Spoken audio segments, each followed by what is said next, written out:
of the week. Greetings from Hermosillo, Sonora. This is Patricia Vasquez right here, transmitting from the Cheetah House News. Now, we're going with Ms. Sanchez, that has plenty of information about economics for today. Hi, Patty. Lately, Hermosillo's government has made the decision of installing a new system of cameras that supervises traffic infractions and measures speed. These cameras are called cinemometers, and the reason why the government decided to install them was because they want traffic accidents to decrease, and they are searching for their citizens' security. They are being installed in 5 points of the city: Reforma Street, Morelos and Palermo Street, Colosio Corner with Quiroga Boulevard, Paseo Río Sonora and Deje Olivares, and Camino del Sol y de las Huertas.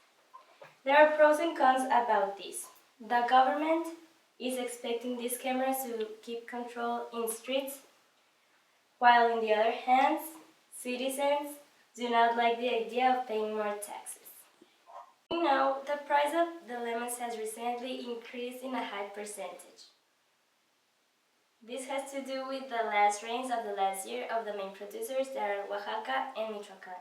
This has caused the plague called Dragón Amarillo. The lemon's price has increased 143% since December to February from the actual year. The president of Sistema Producto Limón Mexicano, Sergio Ramírez Castañeda, informed us that the price of these citrus will balance in the next foresight of the next month, and the price of the lemon will return to 15 pesos per kilo. We have listened and we have received several negative comments about this.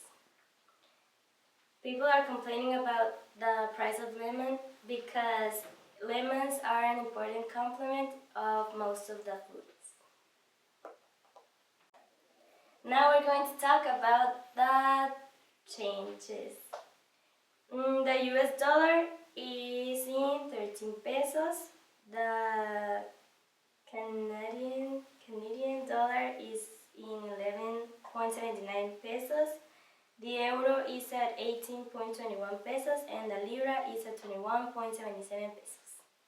Thank you. Thanks, Ms. Sanchez, for the information. In other news, Universidad de Sonora continues with their strike. On Monday, they will reach their 4th week without classes. Now, going to international news, Venezuela continues with their internal conflict against the government. Mr. Castro has more information about it. Thanks, Betty.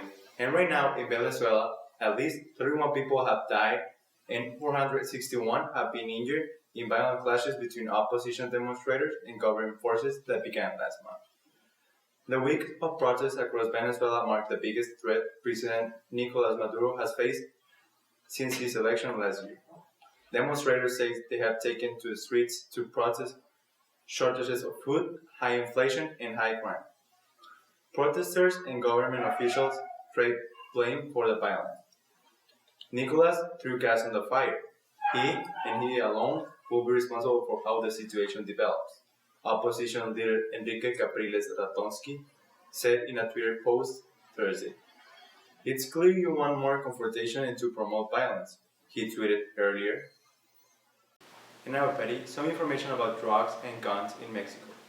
Nearly 70% of guns recovered from Mexican criminal activity from 2007 to 2011 and traced by the U.S. government originated from sales in the U.S. 90% of the cocaine that enters the U.S. transits through Mexico. Mexico is also a main supplier of marijuana and methamphetamines in the U.S. Mexican drug cartels take between $19 and $29 billion annually from U.S. drug sales. The major cartels from Mexico are the Beltran-Leyva, Gulf Cartel, Juarez Cartel, La Familia Michoacana, Los Zetas Cartel, Sinaloa Cartel, and finally Tijuana Arellano Félix Cartel. And now, Petty, about the capturing of El Chapo Guzman, Enrique Peña Nieto said, The apprehension of one of the most wanted drug lords at the international level shows the effectiveness of the Mexican state, but in no way should it be motive to fall into triumphalism, he said. On the contrary, this institutional accomplishment encourages us to move forward, working with passion and energy to demonstrate that yes, it is possible to achieve a peaceful Mexico. Peña Nieto praised collaboration between the military and different parts of Mexico's federal government. This detention reaffirms the commitment that the government has to employ all of his abilities in fighting organized crime, he said. Thanks, Betty. That's all my information. Now let's go ahead with you. Thanks, Mr. Castro. Lately, our President Enrique Peña Nieto announced a quick way to exit from Mexico City to Autopista del Sol. And last but not least, we have our sportsman, which has interesting information about the Champions League, NBA, and NCAA March Madness. Here we have Jesus Mendez. Thanks, Patty. And now in NCAA news, Florida defeated Pittsburgh with a 61-45 score. Arizona defeated Weber State and will face Gonzaga. Kansas will face Stanford. Mercer made the upset of this tournament by defeating Duke with a score of 78-71. In Champions League news, the draft for the quarterfinals was finally made, and Barcelona will face their Spanish rival Atletico de Madrid. Bayern Munich will face Manchester United, and Borussia Dortmund will face Real Madrid. Paris Saint-Germain will face Chelsea. In NBA news, the New York Knicks defeated the 76ers with a game-high 20 points of Amari Stoudemire. The Phoenix Suns defeated the Pistons and will now be half a game back from the Grizzlies for the playoff run.